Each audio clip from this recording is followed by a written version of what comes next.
3. Hoy comienzo un segmento dentro de mis etapas de vida que se relaciona con mi educación.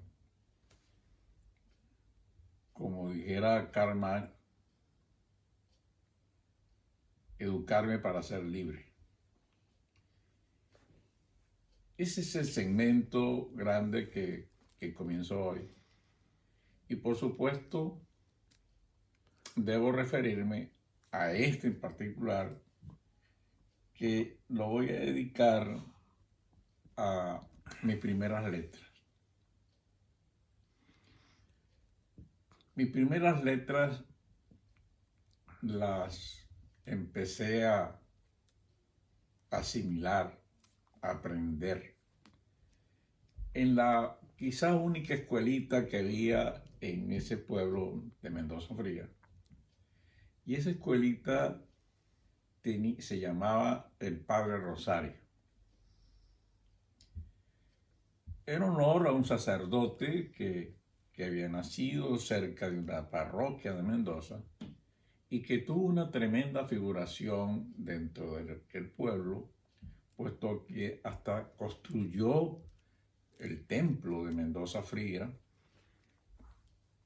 y, y tomó bastante parte en esas serie de actividades relacionadas con la independencia de Venezuela. Era amigo de otro mendocero, que algunos lo recuerdan con admiración y otros así sacrificándolo un poco, llamado Antonio Nicolás Briceño, cuya casa todavía está en Mendoza, dedicada a un museo. El Padre Rosario también, según cuentan, no me consta como un dato histórico comprobado, él participó en Carmania de esas conversaciones previas que el Libertador hizo para el decreto de guerra-muerte. Ese sacerdote, pues, con esa actividad de mi pueblo, pues, le hicieron el honor de que aquella escuelita se llamara el Padre Rosario. Era una escuela, si se quiere, de un solo maestro, pues. Pero ahí se daban los 6 grados, pues. Y la educación de uno generalmente comenzaba a los 6, 7 años. Yo, liberado ya de ese estado de enfermedad y cosas de esas, comencé mis primeros años allí en esa escuelita.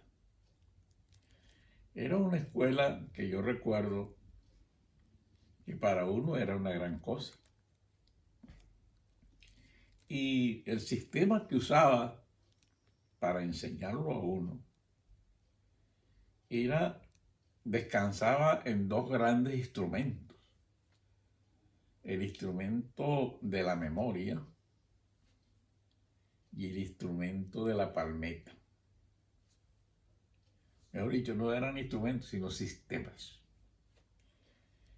De memoria porque era una herramienta educativa basada en que usted tenía que aprenderse todo de memoria. Por ejemplo, la historia, el libro de historia, le decían a uno, para mañana usted tiene que traer desde esta página hasta esta otra página. Y bueno, allí había que aprenderse al caletre no diciendo y coma, sino simplemente dándole la pausa correspondiente a la coma, al punto y coma y al punto. Por supuesto que al otro día el maestro le decía a uno, fulano, párese allá, recíteme la lección que le puse ayer. Y uno tenía que empezar a decir, a echar el cuento, pero de memoria, de todo lo que estaba en ese libro. Igual era con la geografía, igual era con la gramática. Con la matemática sí había una especie de lógica, ¿no? Pero todo lo demás, todas las demás materias que dábamos allí era de memoria. Indudablemente que eso primero ejercitaba la memoria y segundo, por lo menos a uno no se le iba a olvidar nunca las lecciones de historia, de geografía, etcétera, etcétera. Es decir, que uno aprendía realmente aquello. Cuando uno daba la lección mala o cuando uno cometía alguna falta en la escuela, el maestro disponía de una regla muy fina, muy bien pulida, que llamábamos palmeta. Y resulta que a uno lo llamaba fulanito. Ponga las manos, lo ponían ahí, paqui, paqui. De acuerdo con la falta era el número de palmetazos que uno hacía. Ese castigo nunca era protestado por los padres de los niños, porque el maestro era un señor. El maestro ocupaba dentro de esa sociedad un sitio especial. Ningún padre le llegaba a reclamar a un maestro que le hubiera dado un palmetazo a su hijo porque lo consideraba justo y necesario. De manera pues que nosotros avanzamos en ese, nuestros recreos eran muy bonitos. Cada vez que pasábamos un tiempo nos mandaban para el patio de la escuela y allí en el patio de la escuela hacíamos nuestros juegos. Salíamos de la escuela y bueno, salíamos ya con la tarea para otro día. Esa tarea había que sacarla de noche y en la madrugada, como a las 4 de la madrugada, usted oía en Mendoza un coro de muchachos que estaban estudiando, porque no estudiamos en voz alta, para uno oírse la cosa memorizada. Bueno, pero de todas maneras, nuestros tiempos libres, hecho las tareas y hecho los mandados, porque realmente no, los muchachos eran los que hacíamos los mandados. Es decir, nosotros nos mandaban a buscar todo en las bodegas que existían en Mendoza, bodegas que tenían unos fruteros que llamábamos nosotros, y por cada compra nos echaban una caratica, una arvejita allí, y cada 8 días el pulpero vaciaba aquellos fruteros y en base al contado de las cositas que tenía dentro le daban a uno un caramelo, incentivos para que uno fuera a la bodega. Pues cumplidos todos esos deberes, uno salía y se iba para el río. En el río hacíamos unas presas con piedras y palos y todas esas cosas. Hacíamos unos hermosos pozos y ahí nos bañábamos nosotros. Es decir, aquel río era, así como los puertos son para la ciudad que queda los puertos un símbolo, para nosotros el río Monboy era un símbolo. Ahí nos sentábamos a pescar, pero no con los anzuelos, por supuesto, sino que fabricábamos nuestras trampas para los pescados. Y esas trampas generalmente eran botellas perforadas en el fondo y con tapa acá lo llenábamos de maíz cocido y claro, el pez entraba por el huequito que le abríamos otra botella y por supuesto eran peces pequeños, no eran peces grandes. Eso eran nuestras pescas en el río. Esos pozos generalmente nos llenábamos allá porque al lado teníamos la plantación de caña. Nosotros nos bañábamos, le robábamos las cañas a los dueños y a chupar caña. De manera pues, de ahí salíamos siempre a otros tipos de juegos, pero generalmente esos juegos los hacíamos como por temporada, ¿no?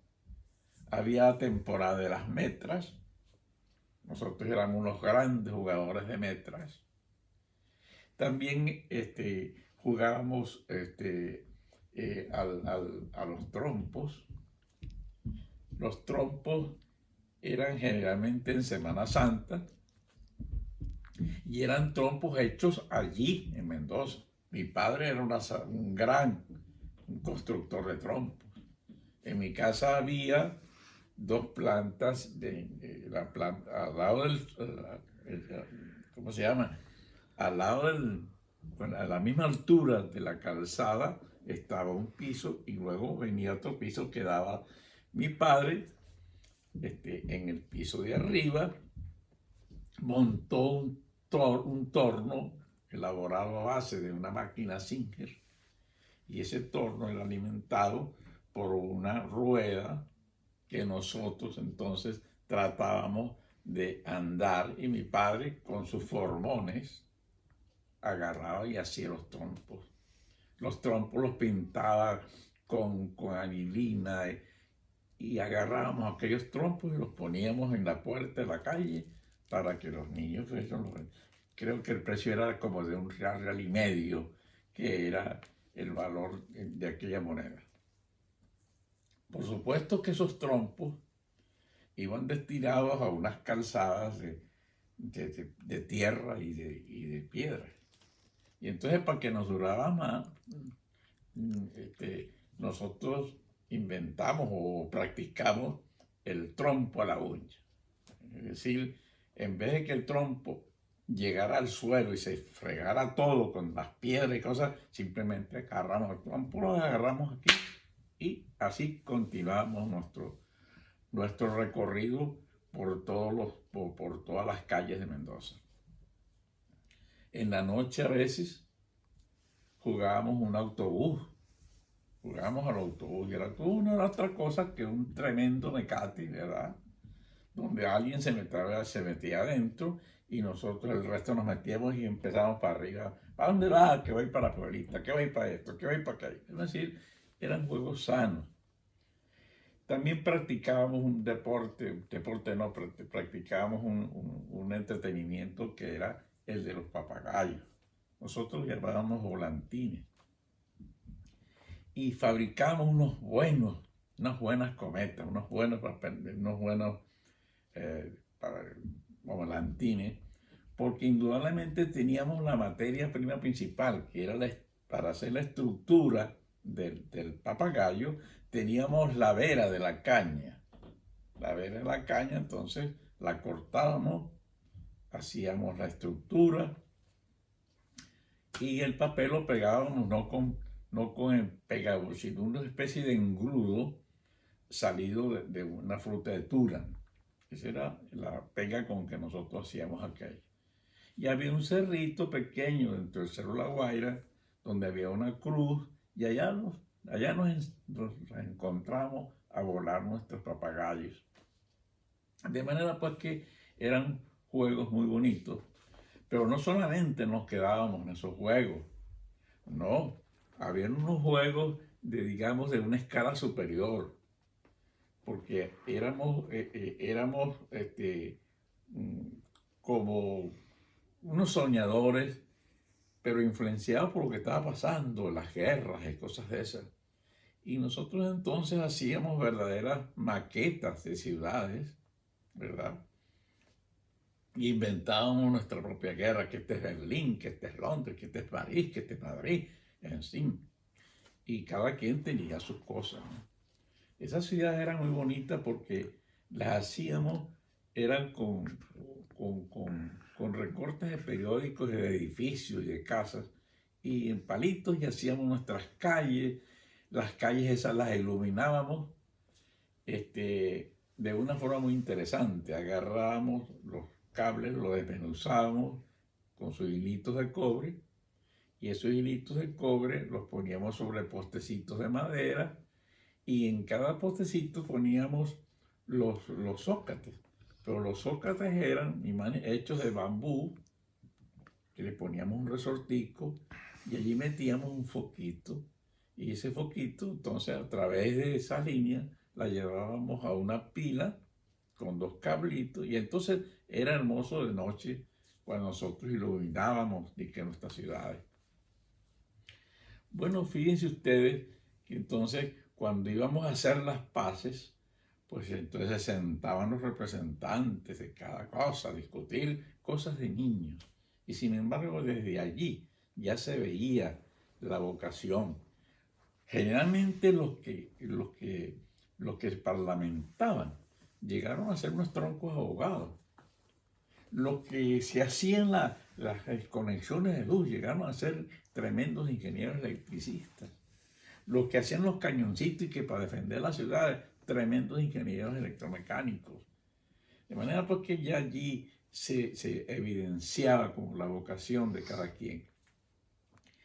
Todas esas cosas pues hicieron de uno una persona que salió muy bien preparada en sus años de primaria y listos entonces para seguir a una etapa superior de educación como era ya el bachillerato. De manera pues que yo ya a los 13 años, pues me dieron mi certificado de que había cumplido con todos los requisitos de ley y que había aprobado mi sexto grado. Ya a partir de allí yo tendría necesidad de continuar mis estudios. En fin, cuando se fueron a abrir las inscripciones, ya no era en Mendoza, porque en Mendoza nomás quedaban hasta sexto grado. Había que ir a estudiar a Valera, que era donde se estudiaba el bachillerato. Bueno, todos mis compañeros de clase, o mejor dicho, de primaria, cuando llegó la inscripción en Valera, se fueron a inscribirse en el Liceo Rafael Rangel de Valera. Pero que está aquí no pudo irse. Tuvo que quedarse en su pueblo. ¿Cómo me quedé y cómo me liberé después de esa necesidad de quedarme perdiendo un año de estudio? Yo les prometo que se los voy a contar. Muchas gracias.